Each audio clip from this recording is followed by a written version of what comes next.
Buddy Madeline Parker here to talk about today's astrology, and we have quite a pileup of planets in the sign of Pisces. And these are quite some major heavy hitters too, because we've got the nodes in Pisces, which completely is the backdrop of the energies. Wherever the nodes are, where we put a lot of attention and focus on, it's in the sign of Pisces.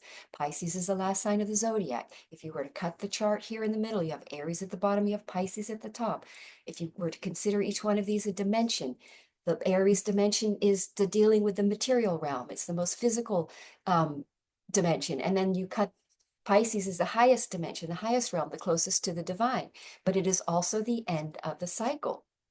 And we're about to, and in a couple weeks, 4 weeks, we're going to have all the planets in. We're going to have the Sun and Mercury joining in on this in Pisces. And so we're wrapping up. The main important planet that I'm looking at right now is the fact that Saturn is there and it's in the sign of Pisces. So it's resolving and ending an old cycle, a 30-year karmic cycle. And it's interesting to look at, so if you look at what happens here, when we look at the imagery for Capricorn, and I was looking at this earlier and I thought it really explained what's happening right now in astrology and in most people's lives that I'm working with, is that we're the sea goat, which is Capricorn, which is Saturn, which is in the sign of Pisces right now. And Pisces is the last sign of the zodiac. So we're wrapping up and untying old karmic knots, old karmic baggages. Because if there are old choices we made that we're untangling, because we're exiting a major cycle. So there's this old knot so that's why the imagery of the sea goat, which represents Capricorn, always has a knot in the tail. There's a knot in the tail. So that's what we're doing right now. We are untangling and resolving ending a cycle, dissolving old structures, because Saturn is structures.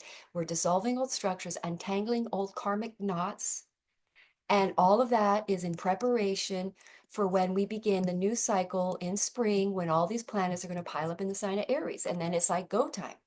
So then we're going to have we're going to have Neptune there. The nodes are going to stay in Pisces for a while, for 18 months. But that's like the backdrop. And that's the overriding energy of again, resolving, and this is a karmic year ending. It's a number 9 year. And when I did a report on the transits, when the sun moved it to 0 degrees Capricorn, it showed that it was squaring the nodes, which literally is releasing old karmic knots. So with all these planets in Pisces, we're releasing old karmic knots. We're ending and resolving old structures in our lives that are not a part of our new life, because we're entering a new era. We're literally entering into the Aries era. Sorry, when Neptune goes into Aries, we're entering the age of Aquarius, because when that happens, it will trine Pluto in 0 degrees Aquarius.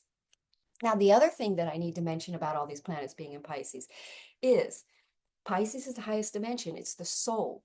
It's the ethereal. It's the divine, you could say. It's the 12th house, highest to God. So what's happening when all these pileup of planets are in Pisces? First of all, every one of these planets represents two houses of our charts. So we're basically getting a coup d'etat of the soul. So over the ego, so that we align. In my opinion, this is like a mass ascension where the spirit and the soul is coming in through our bodies, showing us aligned actions and energies and resolving the karmic knots, because we're learning from those lessons and setting us free. If you look at that sea goat, like he's weighed down by the knot. You see this knot is holding him down, is holding him back. He's trying to get out of it, right? That's what we're all doing. We're trying to pull out of an old cycle. We're untangling the knots and the things that are still holding us back into that cycle. So that's what we're doing right now. We're resolving and we're having a mass ascension, because the soul, basically, in my opinion, the soul is divine. Our souls are divine. We're connected to the higher realm. We're connected to God, whatever you want to call it. But at this point, God or our souls or the divine, whatever we personally call this force behind our existence, the light force that gave us life, basically is going to descend into our bodies and take over the ego. So I call it a soul coup d'etat over the ego, where we will be in alignment. I don't know how we can work against it when there's so many planets. It's totally dominating our charts. So So that's why we're going to see some major shifts, because we see all these planets clumping up together in one sign or impacting our whole chart. Seven houses, seven of the houses in our chart, because, and don't forget, Jupiter and Mars, even though they're not in Pisces, they are making squares and they are aspecting this. So they're part of this. Yeah, I'll show you. They're a part of this whole.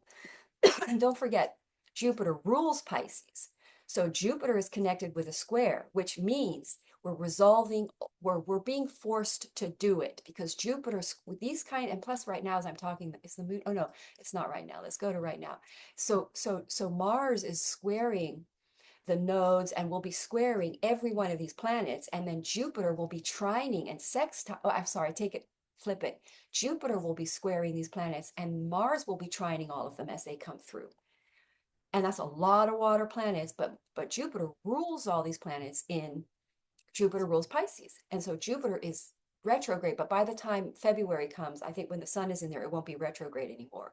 But basically, we're going back, Jupiter retrograde, making us squaring Saturn, making us go back and deal with some of these knots, because we're going to be, even though it's crap to go through it, you're going to be really happy when you're cleared of this and you're done. You're set, you'll be set free of that knot, that karmic knot that's holding us back, right?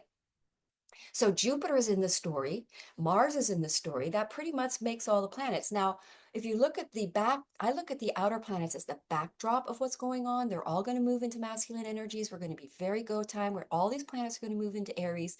We're not going to want our past baggage from the old cycles with us. We're going to be clearing all that, resolving conflicts, resolving tax issues, whatever, so that we're free and liberated to begin these brand new start, this new era, like the Fool card in tarot, with very little baggage and issues. Mars in retrograde Cancer, healing emotional issues, family issues, wounding, ancestral wounding that needs to be cleared out of our psyche body. So I hope that is helpful. I consider this a mass ascension because I think the spirit and our soul is coming over and the ego is going to be silenced, so that we align and we make, we're forced, we're going to be, our souls are going to force us into making the right choices here that lines us up. So, all right. I hope that was informative and helpful, and namaste. And all the best to everybody dealing with the fires in LA.